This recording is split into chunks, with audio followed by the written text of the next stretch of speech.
ko šodien ejam detaļās iekšā un lai saprastu mazliet vairāk, kas tad īsti ir enerģijas programmas pamatā un ko tad mēs reāli, ko mēs darām. Un pamatdoma visam apakšā šodienas tēma ir glikoze, jeb bieži mēs sakam cukurs, lai gan patiesībā tas nav cukurs. Cukuri ir daudz un dažādi, tas baltais cukurs, kas mums ir mājās. Gribēju atnest cukurpaciņu jums parādīt, bet man nav mājās tāds vesels cukurpaciņas nemazam. Bet tas baltais cukurs, ko mēs liekam kafijai, tējai klāt, ko mēs dažādos ēdienos izmantojam, un arī brūnais un visi pārējie cukuri patiesībā savā būtībā to veido divas molekulas. tur ir glikoze, tas ir tas, par ko mums ir šīs dienas stāsts un uz ko darbojās arī visa šī programma, un fruktoze, tad būtībā saharoze, tas cukurs baltais veidojās no divām molekulām, kas ir savienotas, kas tiklīdz mēs viņu apēdam, viņi ļoti ātri sašķeļās, sadalās, un aiziet mūsu organismā tur, kur viņai jāaiziet, kā degviela. Iepriekš jau sākuma tikšanās reizē, un arī Andris iepriekš jau pieminēja to, ka mēs šīs programmas ietvaros mēs regulējam tieši to glikozes līkni.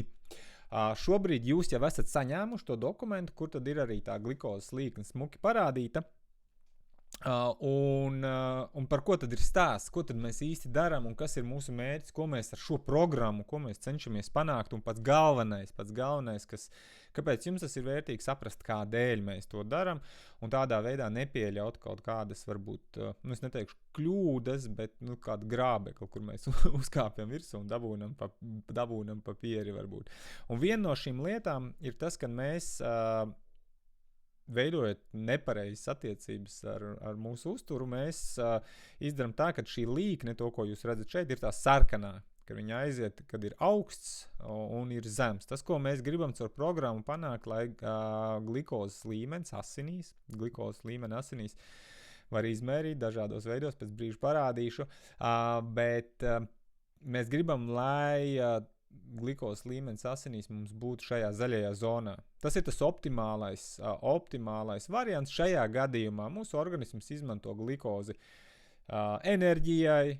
Ja ir kaut kādas nedaudz, lieka paliek pāri šīs glikozes, tā tiek aizsūtīta uz mūsu muskuļiem. Mūsu muskuļi glabā arī glikozi, glikogēna formā, saucās glikogēns. Nav jāatcerās, bet tā doma, ka muskuļos viņi glabājās. Tādēļ šīs programmas ietvaros ļoti svarīgi ir gan vingrot, gan lietot šīs aminoskābes, lai mums būtu vairāk muskuļi, lai mums būtu, kur glabāt glikozi, lai glikozi nav jāglabā taukos. Lūk, tātad tiek izstrādāta glikoze enerģijā, tiek uzglabāta taukos. Kas ir būtiskā, viena ļoti būtiska lieta attiecībā uz šo līkni un uz to cukuru balto, ko es pieminēju, un arī uz augļiem, un uz sulām dažādām, gadījumā kādam patīk sulas dzert. Tad, kā es iepriekš teicu, cukurs, tās ir molekula, kas sastāv no divām būtībā molekulām. Viņi sastāv no glikozes un no fruktozes. Un ir vēl daudz dažādi cukuri, tajā skaitā arī medumi, ļoti līdzīga šī proporcija.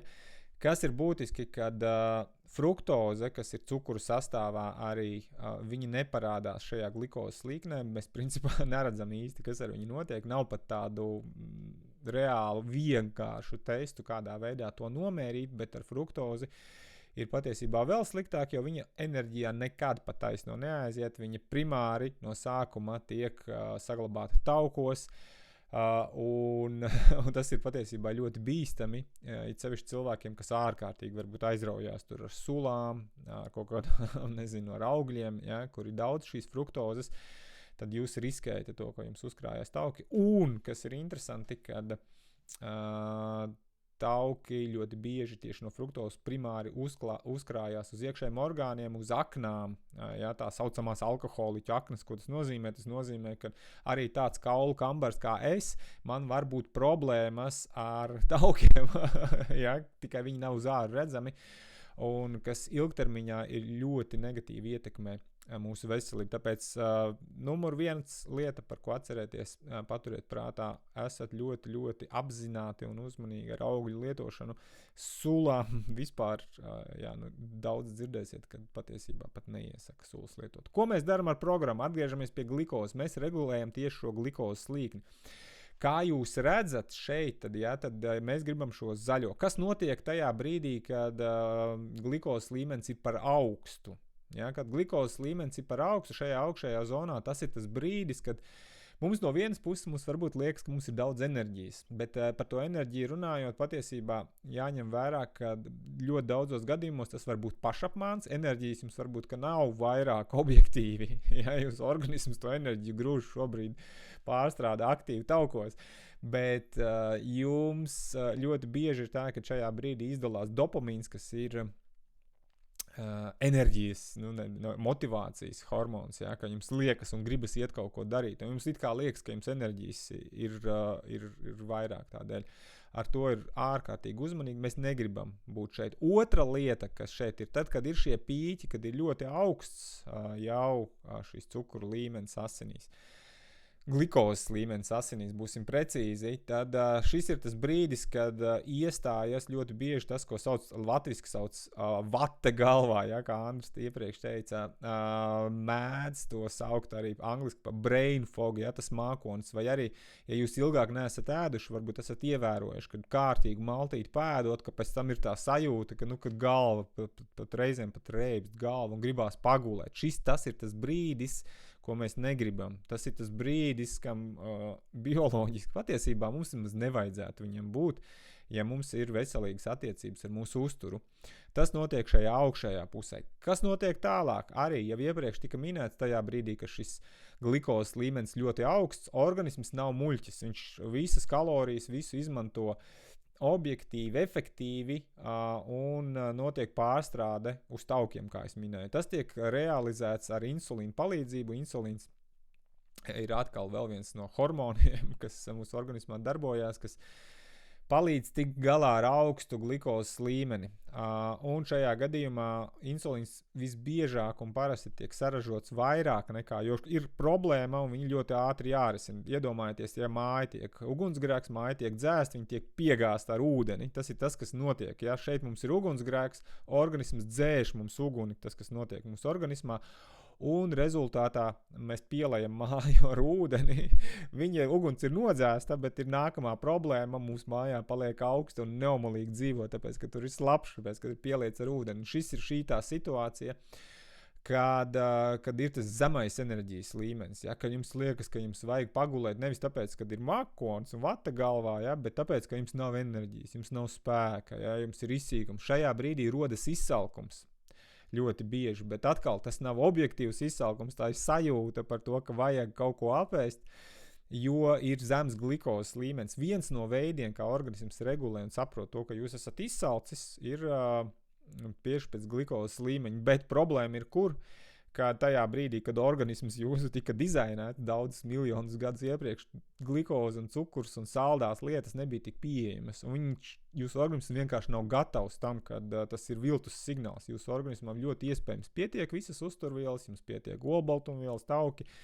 Viss pārējais, kas jums ir nepieciešams, jums nemaz nevajag ēst patiesībā. Ja? Jums vienkārši organisms kliedz un trako par to, ka jāatjauno glikozes līmenis. Tas notiek bieži starp ēdienu reizēm, tāpēc jums gribas ēst un gribas skriet pēc našķīša.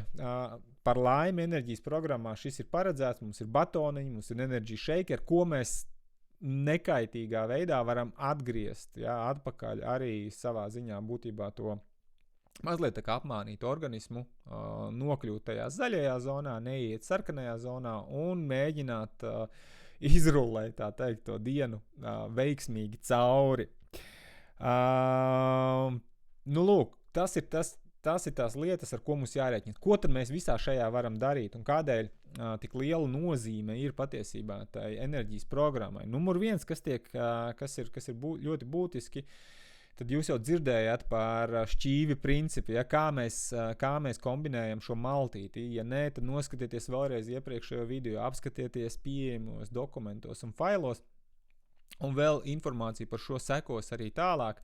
Tad viena no lietām, kā mēs regulējam, mēs principā neēdam kailu ogļhidrātus, mēs neēdam kailu cukuru, ja, un kailu glikozi, mēs viņu apģērbjam ar citām makro uzturvielām, kas ir olbaltumvielas, kas ir tauki. Kā rezultātā organismam ir vairāk nepieciešama piepūle, lai strādātu ar visām šīm uzturvielām. Kā rezultātā jums glikoze neiet tieši asinīs, ja jūs nesaņemat to aso glikozes triecienu, kas ir ļoti būtiski. Un tāpēc, kad saka, brokastis ir pati svarīgākā ēdienreize, tas nenozīmē to, ka jums obligāti brokastis ir jāēd, ja jūs neesat raduši ēst brokastis 6, 7, 8 no rīta.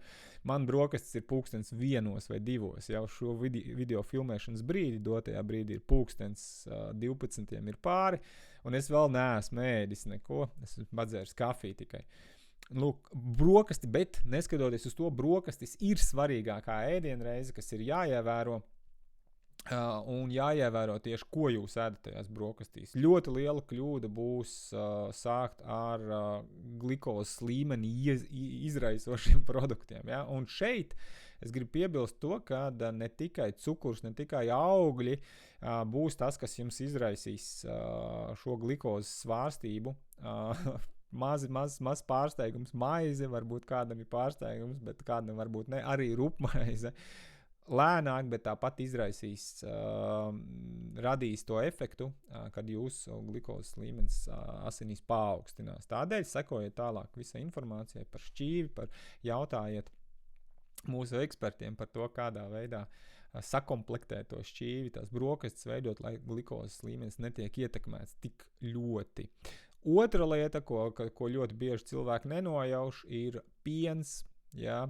Laktoze arī ir cukurs, kas sastāv no dažādām molekulām, ogļhidrātu molekulām, un kas arī ietekmē glikozes līmeņa izmaiņas. Tādēļ ļoti, ļoti apzinātiem ir jābūt no rīta. Kādēļ tieši rīts un brokastis? Tādēļ, kad kā jūs to dienu iesāksiet, tie tā kā amerikāņu kalniņi. Ja jūs iešūpojaties, jums ļoti ilgs laiks aiziet, kamēr jūs atgriežaties tajā zaļajā zonā, jums ir grūti iestūrēt atpakaļ. Zinat, tikko ziema bija, ja mašīnu uz ceļa samet, ja, tad pēc tam, lai viņu savāktu un atgrieztos, ļoti bieži diezgan garš tas process ir. Mēs ilgi šūpojamies no viena grāva uz otru, kamēr mēs atgriežamies tajā drošajā zonā. Ļoti līdzīgi notiek ar glikozes līmeni asinīs, tādēļ brokastis ārkārtīgi svarīgi. Un pēdējās pāris lietas, aktivitāte programmā ir daudz paredzēts,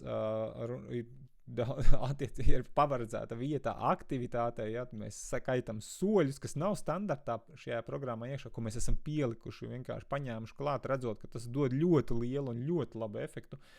Plus ir šī 10 minūšu vingrošana. Ko tas nozīmē? Kad ļoti vērtīgi un efektīvi ir pēc maltītes doties tajā aktivitātē. Atkal virkne pētījumu, vēlāk iespējams būs papildus informācija par to, bet jūs šo augšējos tos pīķus varat mazināt tad, ja jūs uzreiz pēc maltītes dodaties pastaigā, izsūkt māju vai varbūt pavingrot, ja jūs varat ar pilnu vēdru pavingrot, ja tās dažas minūtes. Tad jūs izdarat pakalpojumu savam organismam.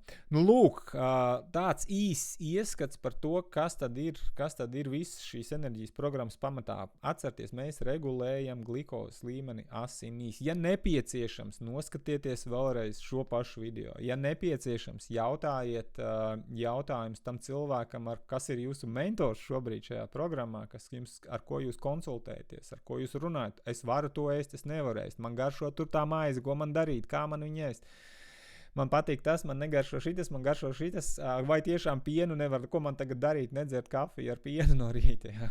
Kā man šo risināt? Visus šos jautājumus jautājiet un uzdodiet.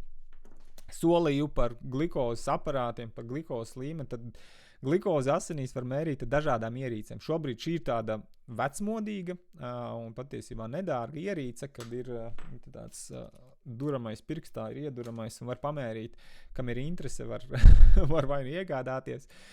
Vai nu, ja ir interese par to, kā kāds produkts izraisa glukozes līmeni asinīs, var ielikt šobrīd enerģijas grupā, ielieciet jautājumu. Man interesē, Edmunds uztaisa eksperimentu, un es sadurstīšu sev pirkstus pirms ēšanas reizes, pēc ēšanas reizes un parādīšu tos rādītājus, kā ietekmē dažādi ēdieni reāli praksē. Ja kādam ir jautājumi, tāpēc ierakstiet grupā šādu jautājumu, un es speciāli uztaisīšu mazu eksperimentu priekš jums ar mazu video. Ir arī nepārtrauktās glukozes mērītāji, ar kuru palīdzību var iegūt šādas ļoti skaistas un precīzas līknes, kur mēs redzam, kā kādi produkti mūsu uzturā ietekmē to glukozes līmeni un attiecīgi tālāk viss